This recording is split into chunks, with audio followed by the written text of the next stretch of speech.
Hello and welcome to Take Me Home, the podcast offering the social democratic alternative for the politically homeless. I'm hilary.salt. And my name's Sebastian Moore. And welcome to our first episode post-rebrand. Yeah, that's true. Of the podcast. Yeah. Don't know what people think about our rebranding. Let us know. And quite sadly, I suppose, you didn't introduce yourself as Councillor Hilary Salt. I didn't introduce myself as Councillor Hilary Salt. No, I failed to win the election in Sale Central. Travesty. By quite a margin. It was one of the few Labour holds held by our current councillor. Mm-hmm. And you're also not introducing yourself as Councillor Sebastian Moore. No, I did even worse than you.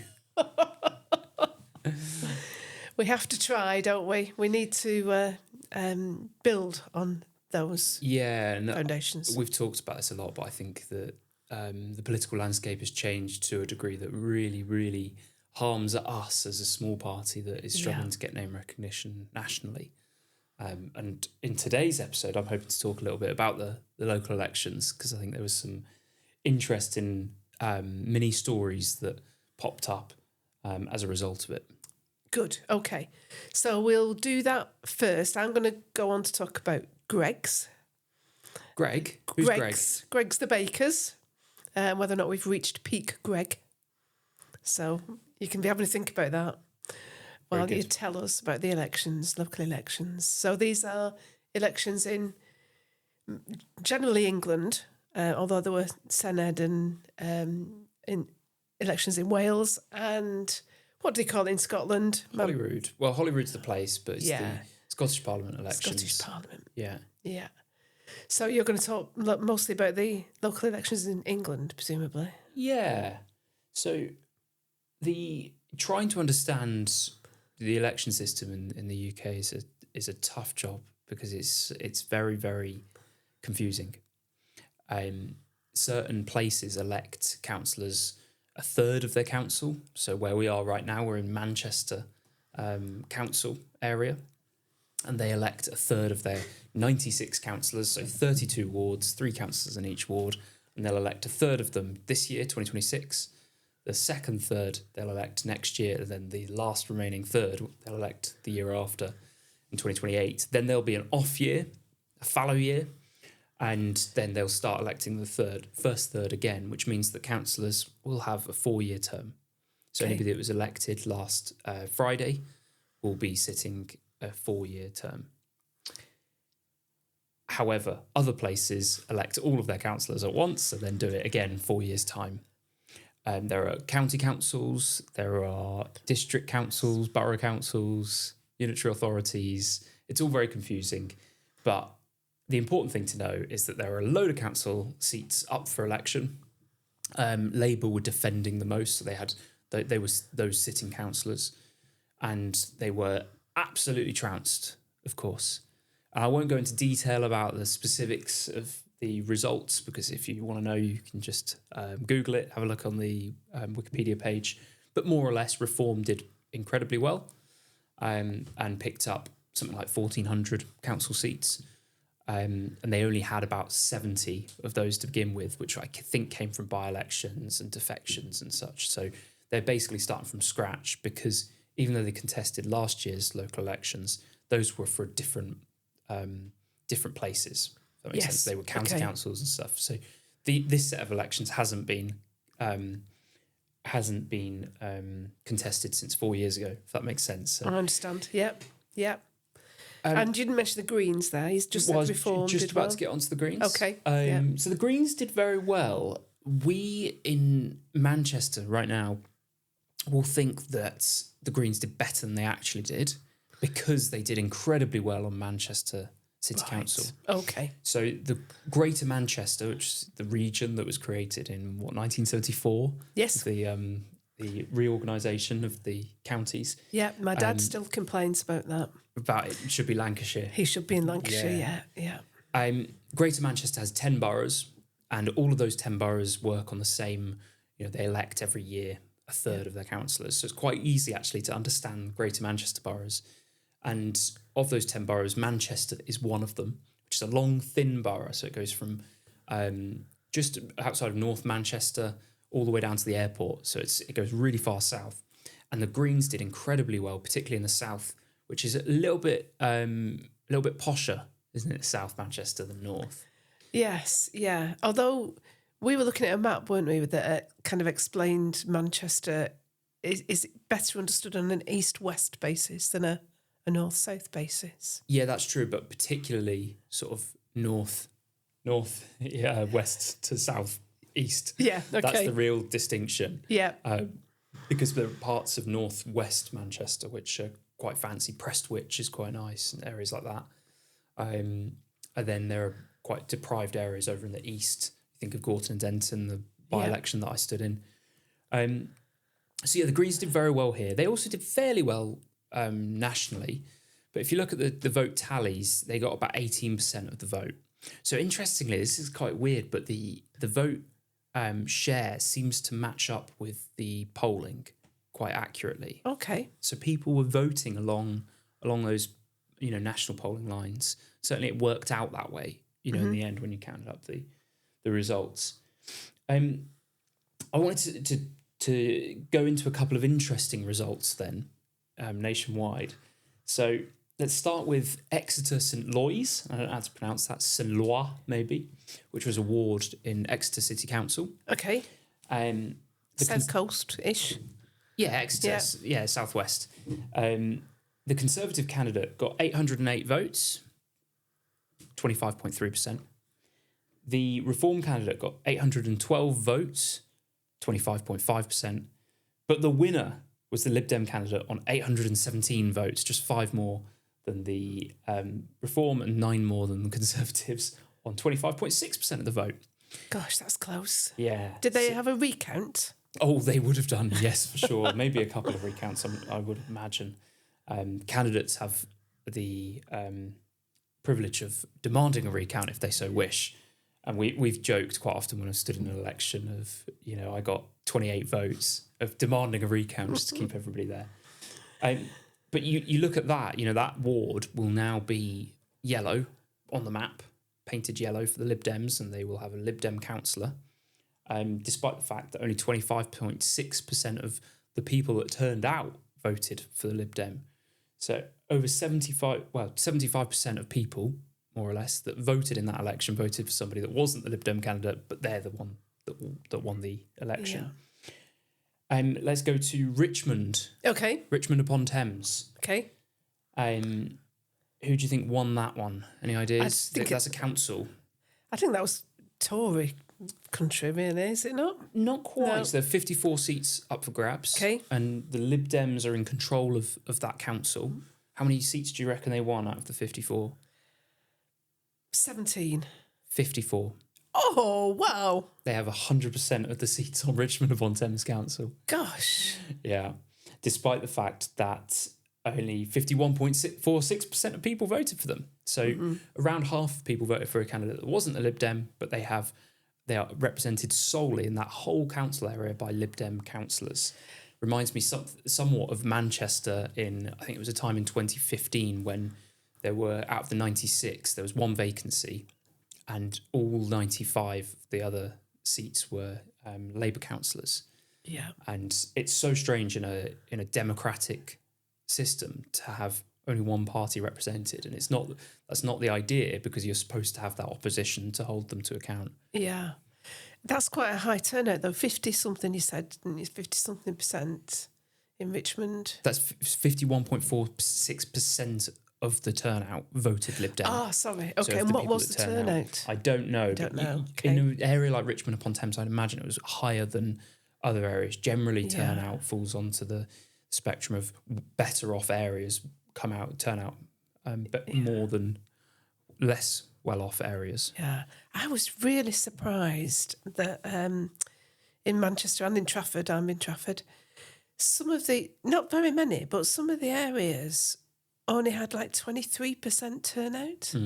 And I know people can't get that excited about local elections, but it just feels like a period at the moment where everything's changing. You'd think everybody would want to vote. Yeah, and I think if you're involved in politics, you're so used to that it becomes a bit of a banality to mention, but it's worth mentioning and mentioning again because it reminds us that most people are disengaged from the political system and that we have to do something. It's our job not just to engage those that we think are going to vote, turn out for us, but also to engage those that don't want to vote. And you can understand why, really, when you speak to people and they tell you why they feel so disenfranchised. It makes sense.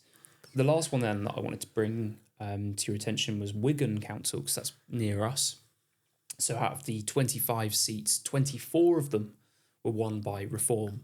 So it's absolutely dominated by Reform. The other one was won by an independent. Oh, right, okay. And who was the incumbent there. Yeah, and so presumably there was all Labour before, was it? Not all Labour, but mostly. It was a Labour council. Yeah. Now it's completely Reform.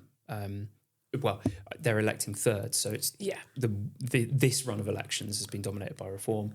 So they won 96% of the seats on 46% of the vote. So a lot of these maps were appearing on the day of the election results, and people were saying, look at Wigan, that's Reform country. And it's so easy for us, even those of us that are deeply involved in politics, to just assume, oh, wow, Wigan is just, everybody's voting for Reform. Only 46% of people voted for them. So that's still brilliant. Well done them. Amazing effort. And Reform, I said this to you just a minute ago, it's really impressive. They stood in 95% of the wards that were up for election, these local elections. That is incredible for a party that is so new to get that infrastructure in place and to get people standing for them. That really is impressive. But it's just a reminder in somewhere like Wigan, 54% of people voted for an alternative party that's not represented. So I think it's so easy for us to look at the results, and the media often does this, and they have a takeaway which is a broad analysis of everybody's voting for Reform or everybody's voting this way. And I think often it's more nuanced, and we don't feel the need to perhaps look at it in that much nuance, but it's important to. Yes, yeah. So you've picked one there that's gone Liberal. You've picked one that's gone Reform.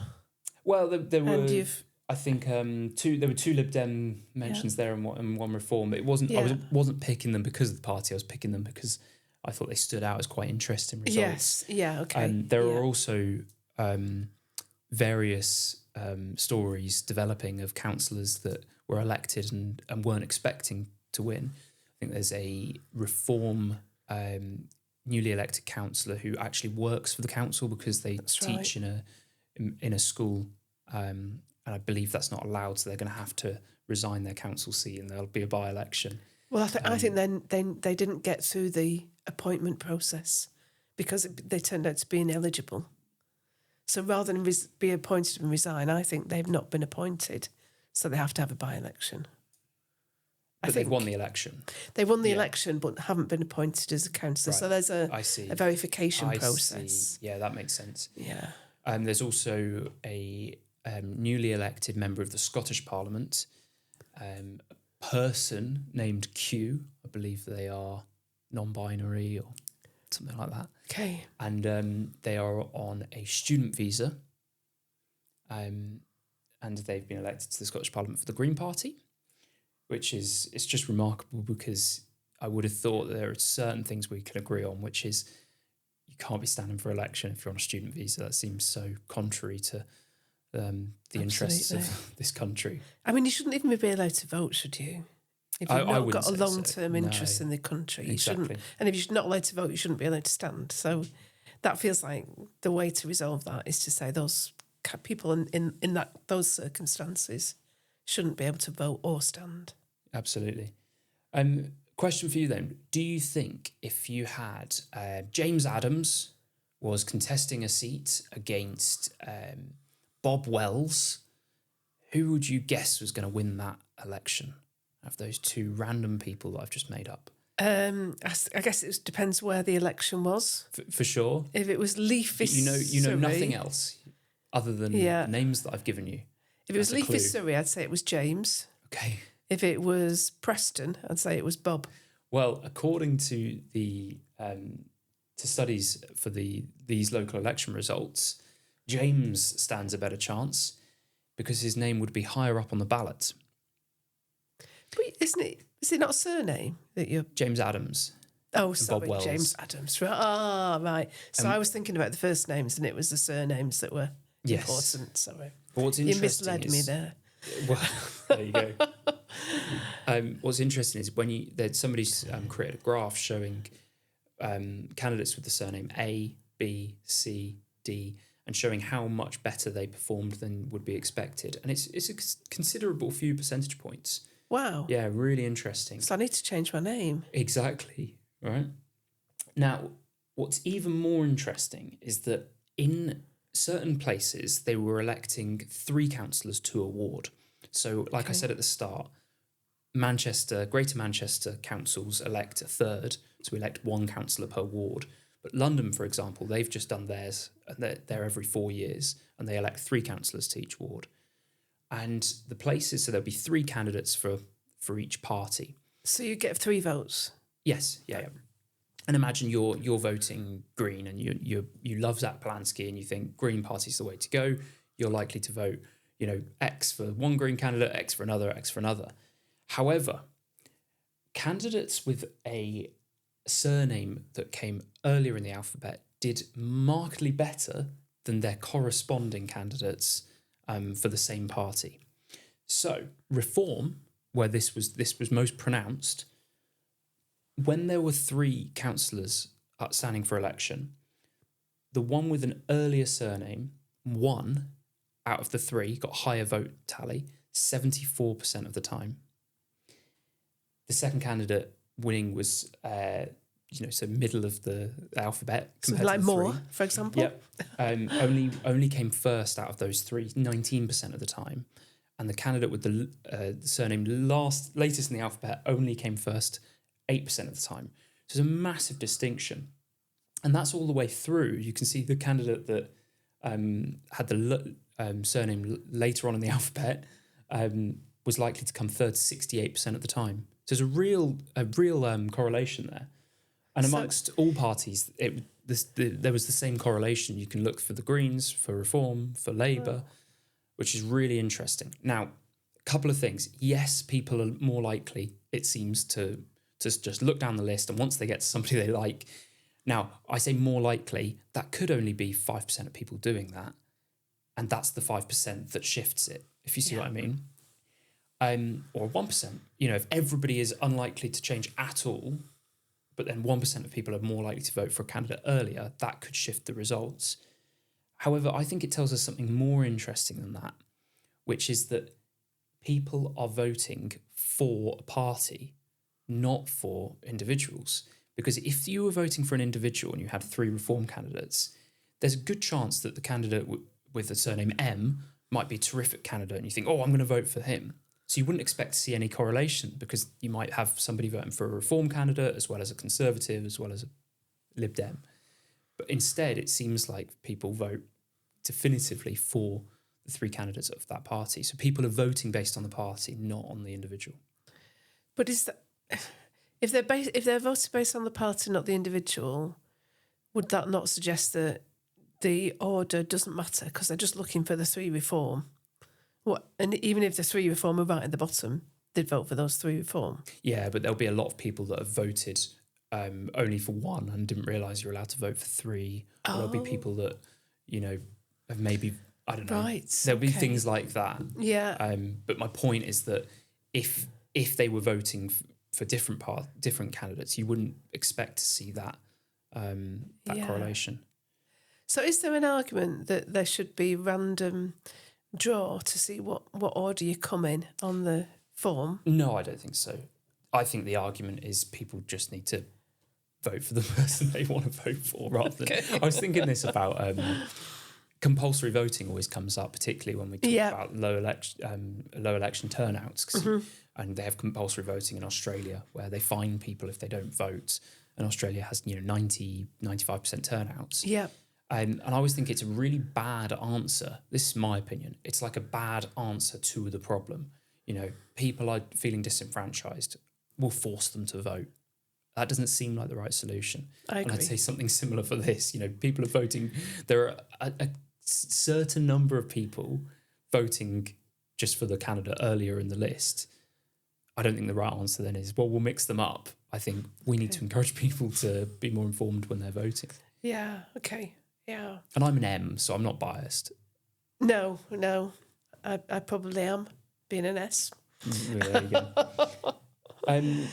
Okay, just a couple more things then. I think this election really shows us that there is a clear divide between the Greens on one side and Reform on the other.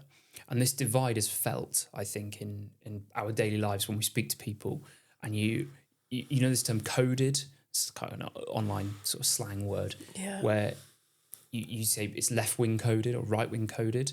I think you get that impression when you're speaking to people that when they say certain things, you think, oh, they're more likely to vote Green, more likely to vote Reform.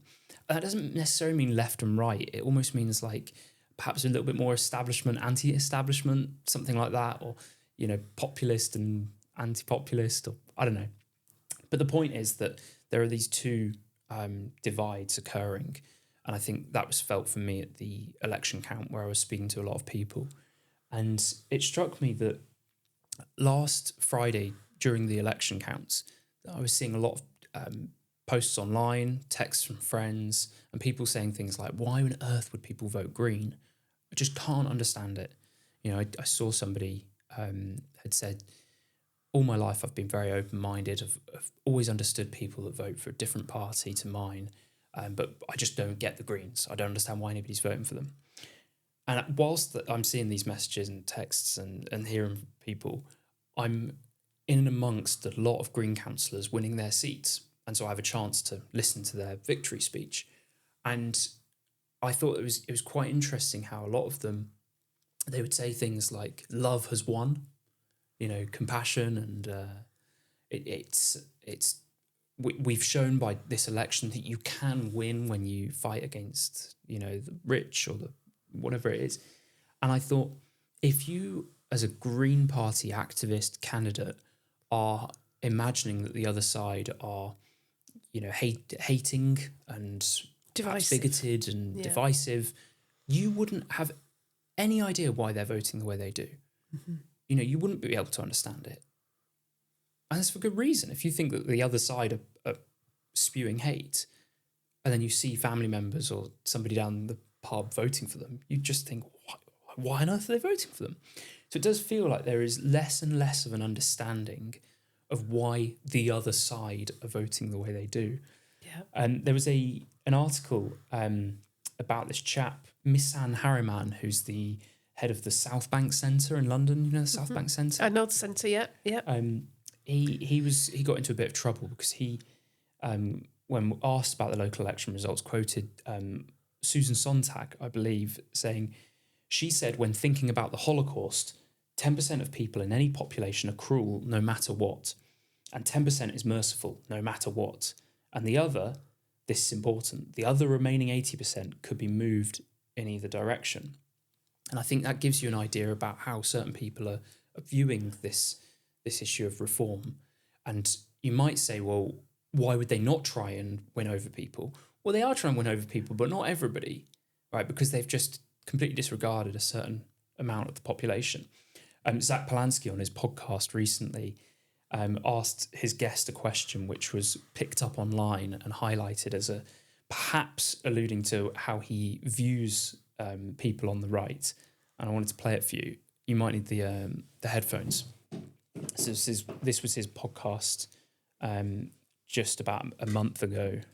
There are people, though, who would identify as right-wing or indeed even far-right. And no matter what humanity or community we put them in, they are set on destroying or pushing this toxicity. Do we think we can change their minds, or is it a case of building a society that doesn't include them? Yeah, incredible question, isn't it? Building a society that doesn't include them. Yeah. What does that mean? Up against the wall, that's a cigarette. But it does give you an indication of what certain people are thinking out there. And this is the leader of a political party that's just done fantastically well in the local elections. And to be fair, impartial, true BBC style, this is happening plenty on the right of politics as well, where they people in the comments, interestingly, were saying, we agree. Yeah, we're going to put a wall around all of you, folks. And you think, yeah, the voices, the moderate voices that are keen on building unity, uniting the country and building something together where we all have a say, they are becoming fewer and fewer. And that's a dangerous place to be in as a country. I agree. Yeah. That's really spooked me a bit, that. Really? Yeah. You hadn't heard that? I hadn't heard that, no. He's just asking the question, I think is what he'd say. Oh, I'm just asking the question. Yes, okay. And I will say, just as a positive, the count was a really good experience and people were very cordial to each other, which was interesting. Labour and Reform candidates who were fighting for a seat seemed to be very polite to each other. The Greens were very nice to me. And I think we can sometimes get lost, and we all fall victim to this, of the online world where we think that everybody's hating on each other. And actually people in real life, when they come up against their staunchest political opponents, can be really nice and friendly. I know that's not the case in every council, heard some horror stories, but certainly in Manchester, everything I saw was really pleasant. I was in Trafford. Mine was relatively cordial. I wouldn't say everybody got on with everybody. I had some nice conversations with some of the Labour people and with the Green people. The Tories weren't really much around in my count because just the way that the room was split up. Their kind of more Altrincham and Cheshire kind of areas were in a different bit of the room. Interestingly, two of the Labour campaign team from Sale Central came up and said that they thought I'd run a fantastic campaign, which I thought was really nice of them. It's easy to be magnanimous when you're not being threatened, isn't it? But I thought it was nice of them to say that. Mm. What's your take on this my thesis, my hypothesis about this distinction and this lack of understanding the other side at the moment? Yeah, it does feel like the kind of polarisation means that people do seem to kind of live separate lives. I know people talk all the time, don't they, about echo chambers, and people only talk to people that they agree with, and the algorithms make it that way. And that's another reason, I think, why we've got to live more in the real world and, perhaps make sure that we're in circumstances where we get to talk to other people more. Because I think, whatever Zach Polanski thinks, I don't think we can just, divide up the globe and say, you people live over there and you people live over here. And, we all just stick to our own patch. I think we've got to find ways of rubbing along with each other. And it's that whole project of finding a way where we can come to some way of living together, way of pushing society forward together, that I think is the political project, isn't it? The political project isn't let's just divide along these different lines and live separate lives.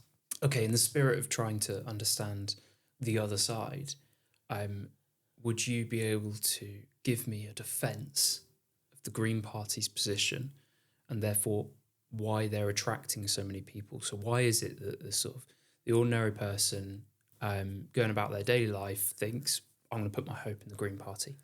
Yeah, so some of the things I've been listening to are very much, from the other side. They're saying, how could anybody vote for the Green Party? They're anti-Semitic, all those kind of things. And I just don't believe that your ordinary person who put a cross in the green box does think like that.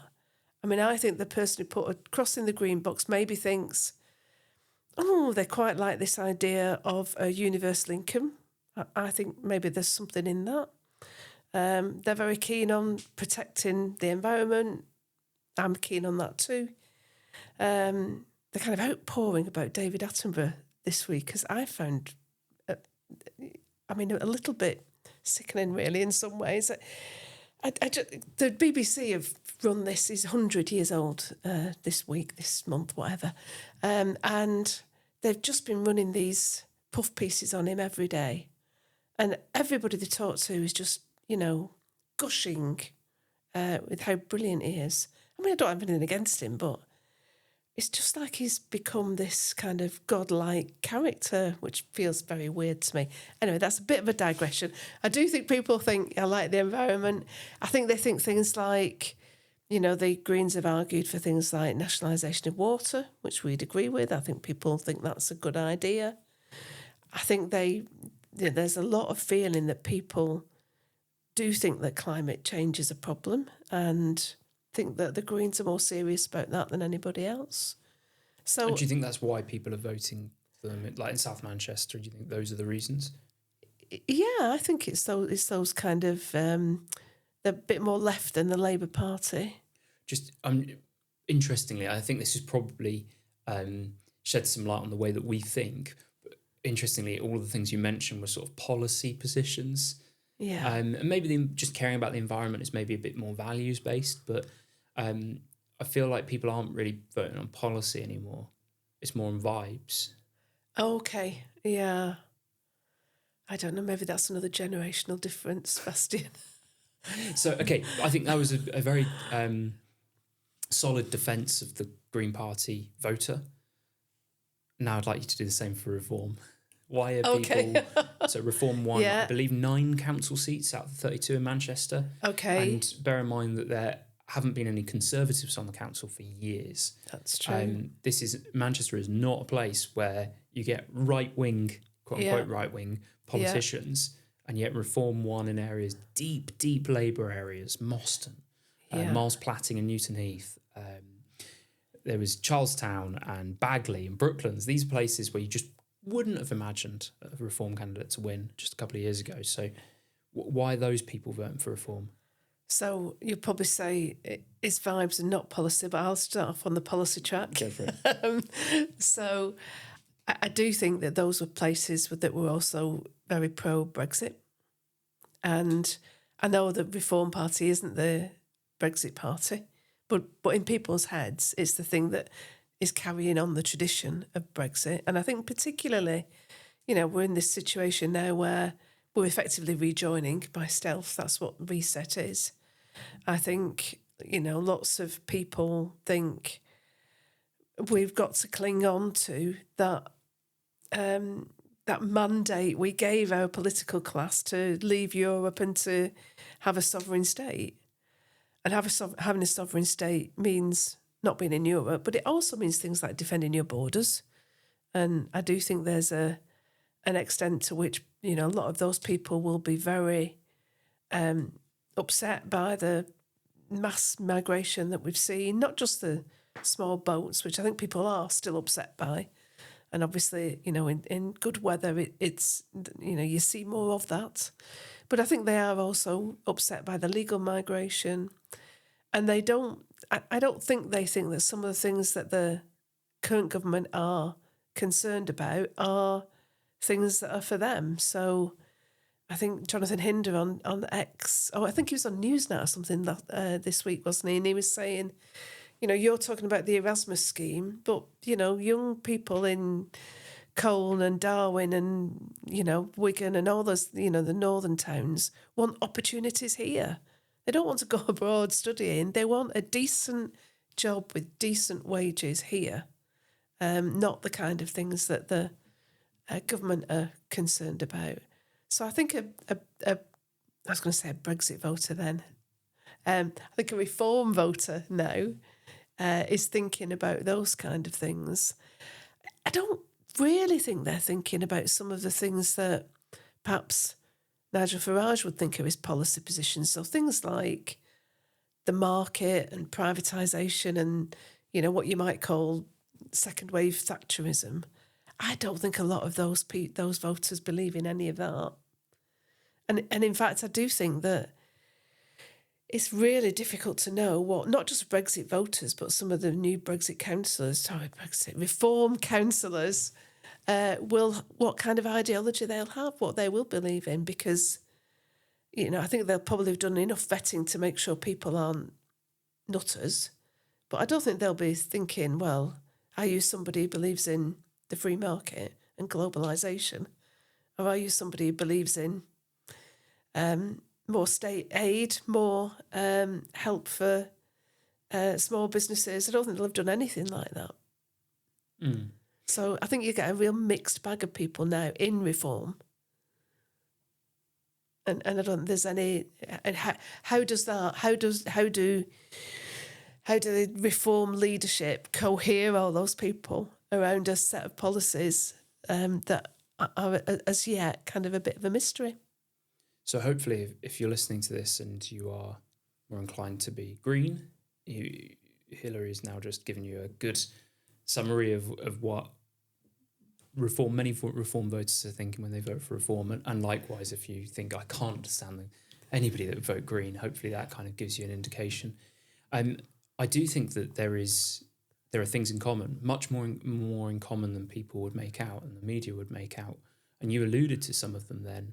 And I think that if you have a chance to really get underneath an issue with a Green Party voter who's worried about the cost of living or the let's say energy problems, I think you'd find similar concerns with the Reform voter, which is interesting. And I think that's where the SDP, that's what the reason we exist, because we think that the analysis that Reform and Greens have got of the political situation is wrong.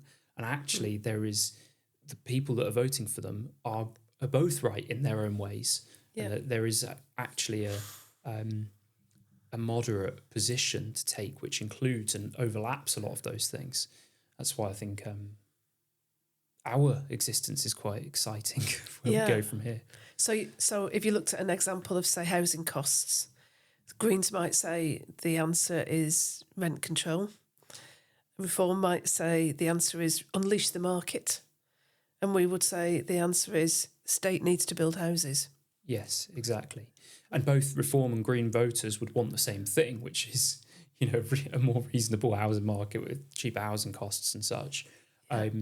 But how you get there is not that top-down solution of just we'll cap what people can charge, nor is it just loosen planning regulations. Mm-hmm. It involves actually the state getting involved.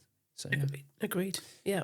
Okay, let's move on, because we were on that for a long time. Okay. I had lots of things to kind of go into. But, my bit might be a little shorter, so that's okay. I'm excited for your bit because I like Greggs. You do like Greggs, don't you? Yeah. I'm hoping you'll tell me that they're a really decent business with good morals and British owned. Yeah. Well, I am going to say broadly that. I can still eat there. I am going to say that they're under a bit of attack for being precisely that, so that's interesting. So there's a bit of a discussion at the moment about whether we've reached peak Greggs. Okay. And anybody who's been down the high street recently will probably have seen, a new Greggs opening every so often. So, they've certainly really increased their coverage. But interestingly, their share price has now been starting to go up a little bit, but it has been quite depressed recently. And they've come under quite a lot of criticism from some of what we might call the activist investors. These are the big fund managers who often, they will perhaps have a position on the board of some businesses, and they want to really drive businesses in the way that they want them to go. And some of the criticisms they've made of Greggs is that they're not robust enough in doing things like cutting costs, and that they have one of the things that's interesting about Greggs is that they have very low levels of borrowing. Now, many people who advise businesses and many kind of business specialists would say that's not very efficient for the shareholders, because if you borrowed a lot of money, for example, to build new shops, you would give the people that you borrowed the money from a certain level of return, let's say a 10% bond return, whereas you might make 15% return and the difference goes to your shareholders. So it's a way of kind of gearing up the profit that the shareholders get, is to have much more borrowing. Now, actually, I think Greggs have been very sensible in not going down that route. And they have, you might call it the financialisation of businesses, where, businesses concentrate less on making widgets or pasties, and they concentrate more on the kind of financial structuring of their business. So, how much debt to have, all that kind of stuff. And actually, I think it's entirely right that businesses should concentrate on making the thing that they're there to make. So I'm very supportive of Greggs. They've recently put out a statement to kind of reassure the market because of the criticism that they've been under. They think that their profits, pre-tax profits this year, will be around about the same as last year, which I think is about 170 million. Got turnover of, I think, just over it's about 2.25 billion. Do you know how many shops they've got? Do you want to hazard a guess at how many shops they've got in the UK? Oof. Gosh, that's such a hard question. Yeah, It's thousands. It would be, my guess would be like 30,000. Oh, God, no, about 2,700. Oh, okay. Yeah, just under 3,000. Yeah, I'm just thinking about Manchester. I know. There's Greggs on every corner. Isn't there? Yeah, I think they are more coming up north and down south. Interesting. Is it Gales down south? Yeah, probably. Yeah. They are obviously facing a lot of challenges. So some of the things we've talked about before, they obviously have quite high labour costs because you have to have somebody in the shop selling the sausage rolls. And so they'll have been hit by the increased employer NI last year, by the increase in minimum wage this year. So, quite a lot of pressure coming from staff costs. And because of their business model, they have very small shops, often staffed by one or two people, so they can't cut down on staff costs, unlike other companies that are bigger. That's right. Good. Yeah. Oh, you make a businessman of you yet, Sebastian? So staff costs have been problematic. Obviously, they have other big costs are food costs and energy costs. They have hedged about 85% of their energy costs.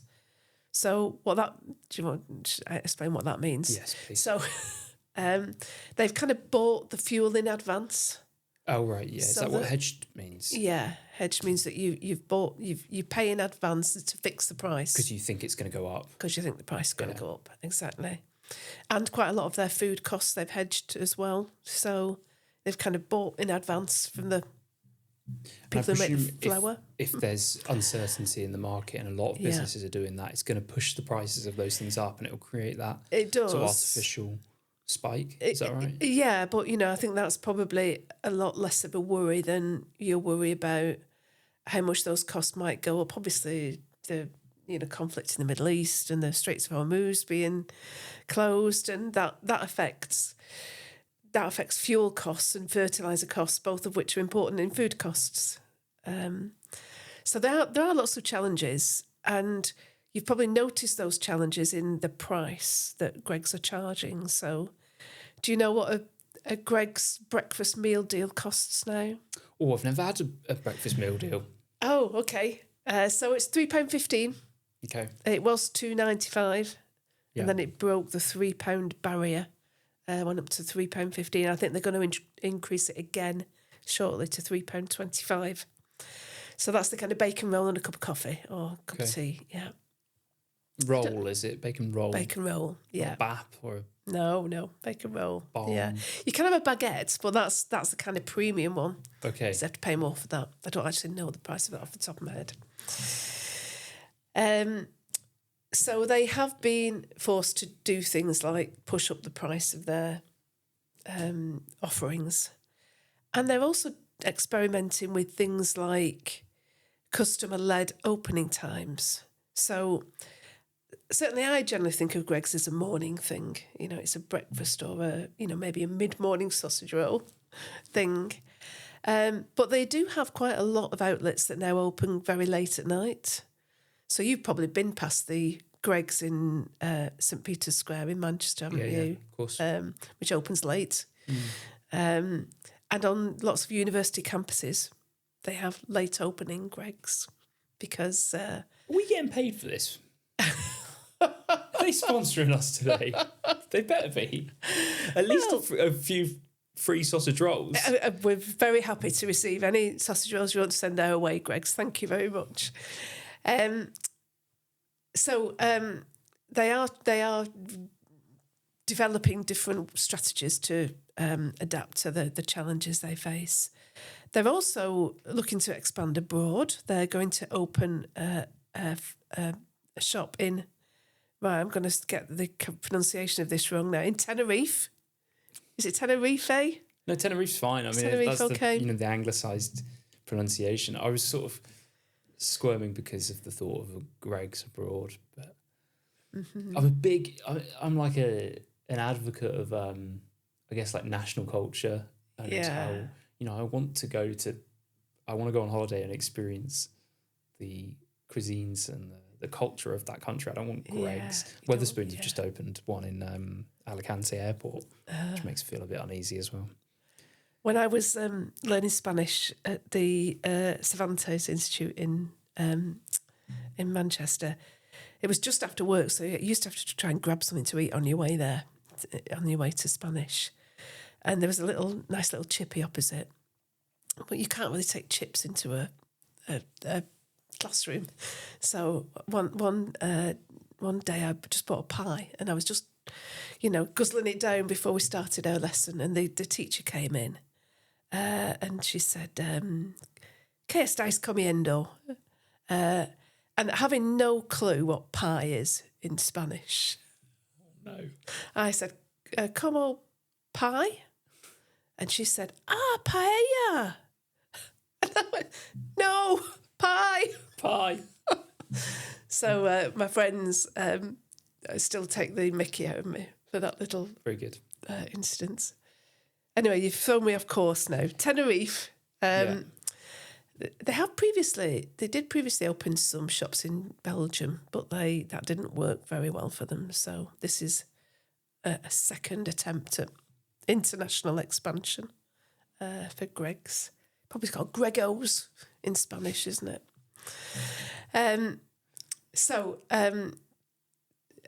Customer-led opening hours and expansion. These are some of the things that they're doing to push forward their levels of profit and turnover. But they are still coming under quite a lot of fire from the activist investors. So people like Millennium, GLG, these are the kind of people who, what they do is they short sell the stock. So these are big funds. These are big funds, yeah. So when short sell the stock means that they don't hold Greggs, but they borrow it from somebody else for a fee, borrow the shares. So let's say they borrow 100 shares. They then sell those to somebody else in the market now because they expect the price to go down, and they will then buy them at a cheaper price and give them back to the people that they lent them from. Of course, this is what happened during the Great Financial Crash. That's right. And the film The Big Short. Yes. It's all about this. Yeah. It's one of my favourite films. Is it right? Okay, that's how you know what short selling is. Yes. Yeah. Okay. Yeah. So there's been a lot of. I think it's the most short sold stock in the FTSE. Greggs. About 10% of its stock is short sold. I need to go and buy some more sausage rolls. You do. Or chicken rolls. Sorry, I meant to mention the chicken roll. To these big funds. Yeah, exactly. Well, that's interesting because the share price has been going up recently, and so they will have burnt the fingers of those big funds. So and they're good having on to them. Pay interest. Yeah. Right, on the stock that they've on those. I can't think what do you call it when you stock lending. There's a way of doing it. I can't think what it is in the Big Short. Is it haircut? No, it's a word like derivatives or. Right, okay, yeah. I can't think of the exact word. Okay, yeah. But it costs if the stock starts going up, it costs them more and more. Yeah, to absolutely. hold out, and they'll be holding out and making the argument that no, it will go down at some point. Yeah. Margin payments. Are you thinking of? I can't think of the exact word. I'm determined to find out what the thing. Anyway, so yes, very good that the fingers of those fund managers have been burnt, not just on the sausage roll. They're often too hot, aren't they? They're either too hot or too cold, I find. Yeah, that's it. Yes, I did fail to mention in the how are they protecting their profits, the chicken roll, which is the new alternative to the sausage roll. Okay. And matcha. Oh, no, goodness, I've no, thank you, Greggs. idea what that is. No, it's not worth knowing. Is it not? What does this tell us then about, businesses, UK business as a whole? And I was just thinking about the national insurance increases from the budget last year, I think, wasn't it? Yeah. That it always strikes me that business has massive lobbying power, big business particularly, when it comes to government decisions. And it's surprising somewhat that a government like this that seems to want stability and listen to business have managed to push something through which is so unpopular with businesses and has resulted in so many layoffs and difficulties. So how does that work? I guess if you remember, we did a podcast, didn't we, on that budget last year, and the Labour manifesto had said they would not increase taxes on working people, and I don't think there was anywhere else for them to go other than to increase taxes on those employing working people. So does that tell us that governments have a lot more autonomy than we think they do, and sometimes we can be a little bit skeptical and think that they're just in the pockets of big business? Yeah, I think that is true. Yeah, I mean, I actually wish government would listen to business more. Really? I don't think. I mean, clearly, a lot of businesses do a lot of lobbying of government, and presumably they did that before the budget last year. But I don't necessarily agree with the decision the government made. But I think it's right that government should stand up to lobbying sometimes. And I don't think that they necessarily do always do what business wants them to do. Well, clearly. Yeah, indeed. Yeah. I mean, one thing is business aren't voters, are they? Yeah. It's people who vote, not businesses. Yeah. That's the importance of making the government accountable to the people at election time and in between, rather than just big corporations and such. Yeah.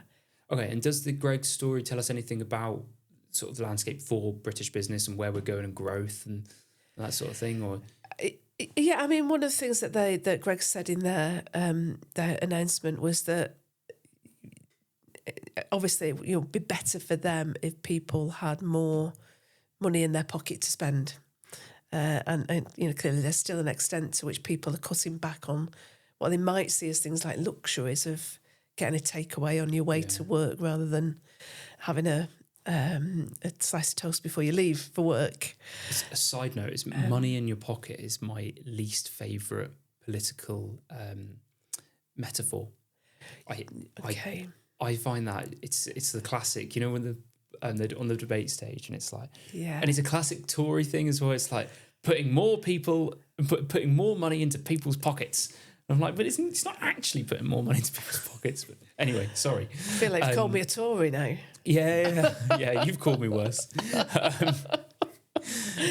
But when people are feeling that they're struggling, they're less likely to go and pay for things like takeaways. Is that what exactly. the analysis is? Yeah. Okay. Yeah. So I suppose it tells us that. But I think the thing that I think is the most important lesson to take from it is that Greggs is willing to stand up to those fund managers who say you should be cutting costs more, you should be taking on more debt.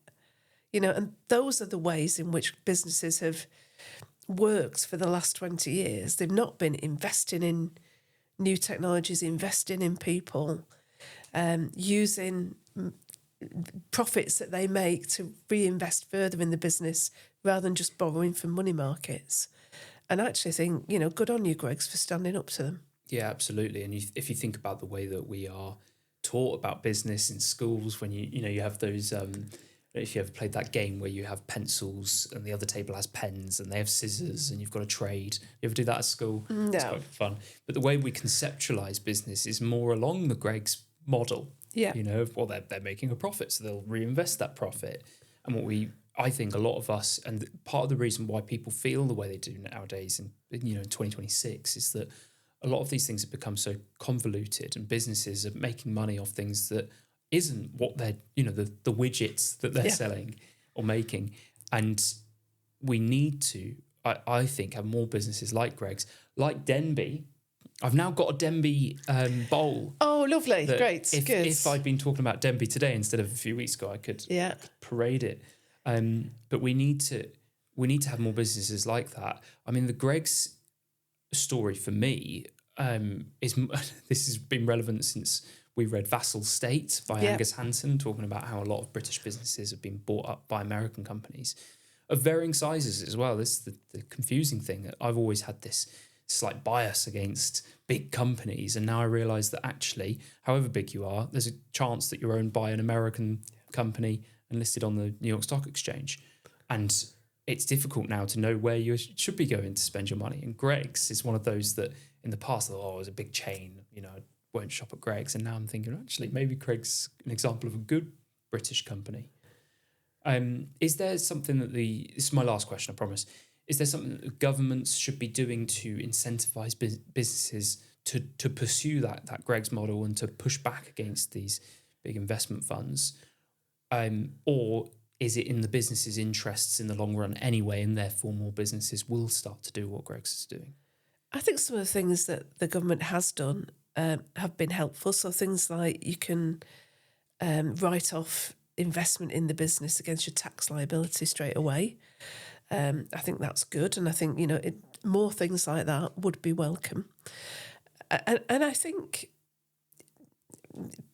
we've talked before, haven't we, about things like, it would be great if we could have more of a buy British kind of culture in the UK. And I think government could be the people who push that and make sure that we do help to nurture and build those British businesses so that we're not always reliant on the US. Yeah. I think a Business Transparency Act calling for all businesses to make it clear who they're owned by. And so that when I think we always underestimate the lengths individual citizens will go to spend their money in places they want to spend it. Yeah. For businesses they think are more decent. Yes. And we think, people are just searching for the cheapest, highest quality goods. But actually, I think so many of us are willing to go to one place over another based off, how do they treat their staff, who are they owned by, etc. Exactly. Absolutely that. Good. Very good. Wow, that was a hefty one, a hefty news episode today. Yes. There's lots to talk about. Indeed, yeah. So hope people enjoyed that. The link, by the way, from Greg's to what I was talking about is that there is an MP, I believe it's a Conservative MP called Greg Pope.